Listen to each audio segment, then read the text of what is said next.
There was a trembling and lurching motion of the vessel.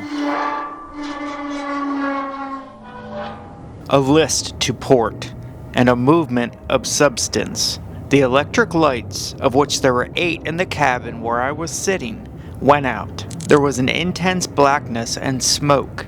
The situation could not be mistaken. The Maine was blown up and sinking. Captain Sigsbee. The USS Maine was a second-class battleship. She was built in the New York Naval Shipyard. Work started on her in 1888.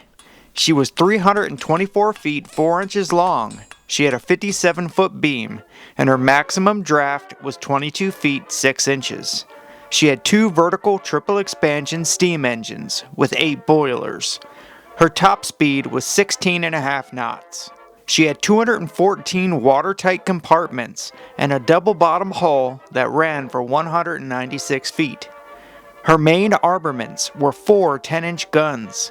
She also had 6 6-inch guns, 7 57mm 6-pounders, 4 37mm 1-pounder Hotchkiss, 4 1-pounder Driggs and Schroeder, and 4 torpedo tubes. She was heavily armored, 12-inch thick nickel steel at the waterline. After delays, she was launched in 1889. She was labeled a hoodoo ship by some of her sailors, a slang term for a jinxed ship. During construction, her hull caught fire, causing delays. She was also involved in a near collision in New York with a passenger ship. The Maine hit a pier instead. Little damage was done to her, though. And in a storm one night out in the open ocean, 5 men were washed overboard. 2 men were rescued, but the 3 remaining men were not so lucky. They drowned at sea. During her christening, the bottle broke right on line number 13, an unlucky omen. The Maine was a part of the Northern Atlantic Squadron, commissioned in 1895 under the command of Captain A.S. Crowninshield. She spent the next few years traveling along the East Coast and in the Caribbean. The Cuban War of Independence started in 1895. The U.S. had a large financial investment there, so we watched the situation closely.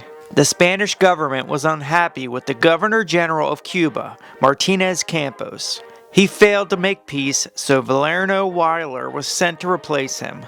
News reports told of atrocities committed under the new Governor General. There were executions, concentration camps, food and crops were even destroyed. The U.S. read about the atrocities in newspapers. Many newspapers exaggerated details and fabricated them. This was known as yellow journalism. The biggest newspaper competition of the time was between the New York Journal by William Hearst and the New York World by Joseph Pulitzer. Some of the newspapers wanted U.S. intervention in Cuba.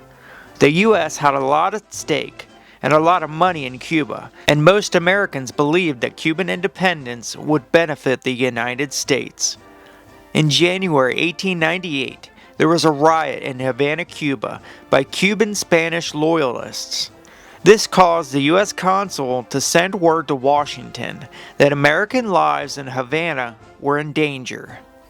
Theodore Roosevelt was Assistant Secretary of the Navy and believed the United States should intervene. He knew that war was coming. President McKinley was hesitant about war and waited as long as possible to try and bring peace to Cuba without war. Captain Charles Dwight Sigsbee was in charge of the USS Maine at this time. He was a Civil War veteran, joining in 1862.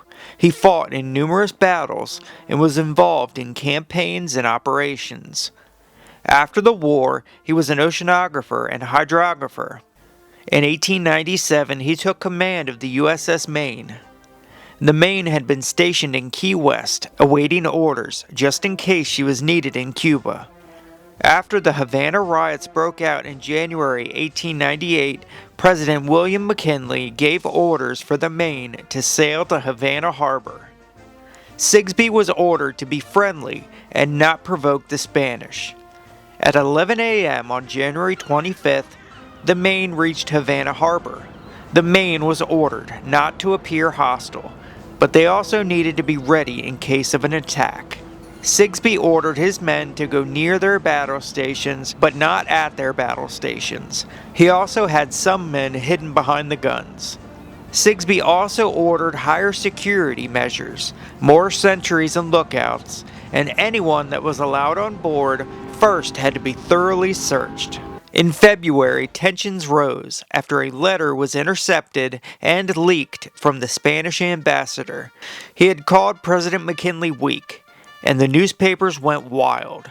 February 15th, the Maine and her crew were settled in. Day after day, the crew of the Maine were prepared for anything, but still nothing had happened. The riots were long over, and it was very quiet, especially on this night. It was a very, very hot and humid night. The skies were overcast, and the crew thought it might rain. Captain Sigsbee went to his cabin after checking over the ship.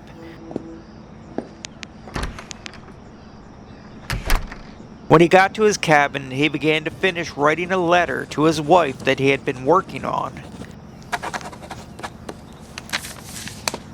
He was given a civilian coat by the cabin mess attendant to wear since it was so hot inside the ship that night.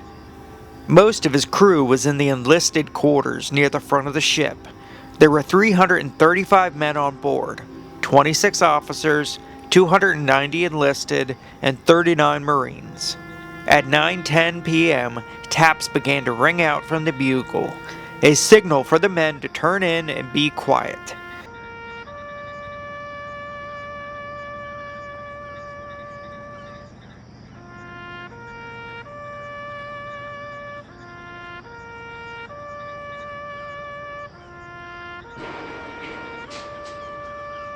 The men went to their bunks and began writing letters or falling fast asleep. The only men left on deck were the sentries on duty.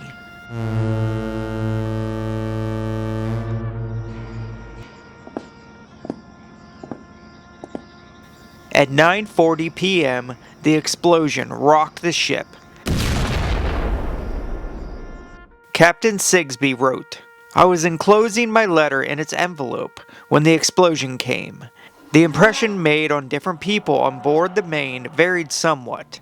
To me, in my position, well aft and within the superstructure, it was a bursting, rending, and crashing sound or roar of immense volume, largely metallic in character. It was followed by a succession of heavy, ominous, and metallic sounds, probably caused by the overturning of the central superstructure and by falling debris. For a moment, the instinct of self-preservation took charge of me, but this was immediately dominated by the habit of command." Captain Sigsbee made his way on deck to assess the situation. "We then began to realize more clearly the full extent of the damage. One of the smokestacks was lying in the water on the starboard side. Although it was almost directly underneath me, I had not first identified it. As my eyes became more accustomed to darkness, I could see dimly white forms on the water and hear faint cries for help. Realizing that the white forms were our men, boats were lowered at once and sent to the assistance of the injured and drowning men. After the wounded men were picked up out of the water, the lifeboats came back for the survivors on board. It was clear to the men that the Maine was sinking, and sinking fast. Captain Sigsbee was the last survivor to be rescued. There were still many, many men left on the ship who had either died in the explosion or were trapped and drowned. Many were injured by splintering wood and steel as well as burns. Men had been thrown in all directions. Sigsbee sent word to Washington, D.C. as quickly as he could. Many in America wanted war, including Theodore Roosevelt, claiming Spanish involvement in the sinking of the Maine.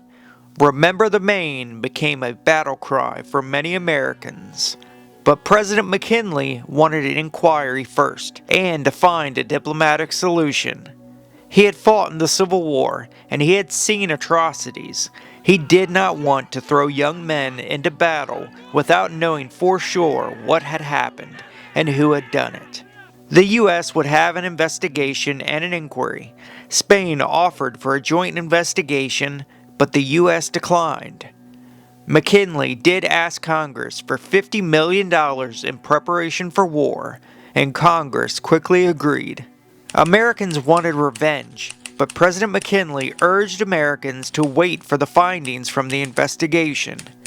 The inquiry found that an external explosion, like a mine, had sunk the Maine, but they did not say who was responsible for placing the mine under the ship. The captain and her crew were not blamed for the explosion. McKinley asked for an armistice in Cuba. When this failed, he asked Congress to approve military actions in Cuba. Congress passed 4 resolutions. This recognized Cuban independence and gave the U.S. power to remove Spain from Cuba militarily. McKinley sent a blockade to Cuba. Spain soon declared war on America in response. That same day, President McKinley asked for 125,000 volunteers. The Spanish-American War had started. The war lasted only a few months before Spain asked for peace talks. After lengthy negotiations, a peace treaty was signed December 10, 1898, and the U.S. had become a world power and gained Spanish colonies, the Philippines, Guam, and Puerto Rico. The sinking of the Maine was the spark that ignited a war. The Maine sat sunken in Havana harbor for 12 years until Congress approved funds to remove her. Veterans had pushed for the Maine and her crew still inside to be raised. The Army Corps of Engineers built a cofferdam around the ship and then pumped the remaining water out. Another investigation into the sinking was performed, and the same conclusion was given: an outside explosion, most likely a mine. The ship was fixed up so it could float again, and holes were cut into the hull and then plugged with drains so that it could be flooded later on. The cofferdam was flooded, and the USS Maine floated again on February 13, 1912. 66 men were found on board the ship. Their bodies were removed. Only one was identified. The Maine was towed 4 miles off the Cuban coast. Her deck was covered in roses, and an American flag was hung from her mast. At 5 p.m., the drains were opened, and she was flooded. Taps was played, and a 21-gun salute was given. She sank in 20 minutes. All that was left on the surface was roses floating where she had sunk. Many believed that the Maine explosion was due to an accident, a coal bunker fire that caused the gunpowder magazine to explode. No proof of a mine explosion was ever found. A mine would have needed wires leading on shore, since it needed to be detonated with an electrical charge. And the ship most likely would have raised out of the water and caused water to spray upwards. No one witnessed this. Also, dead fish are often found when a mine explodes, and none were found. The debate continues to this day. What do you think most likely caused the USS Maine to explode? Put it down in the comments. The total number of deaths from the USS Maine varies, but it is somewhere near 260 deaths at the time of the explosion and the days after. Many died from their wounds. I want to thank you all for watching. I hope you enjoyed this one, and we will see you on the next. Peace.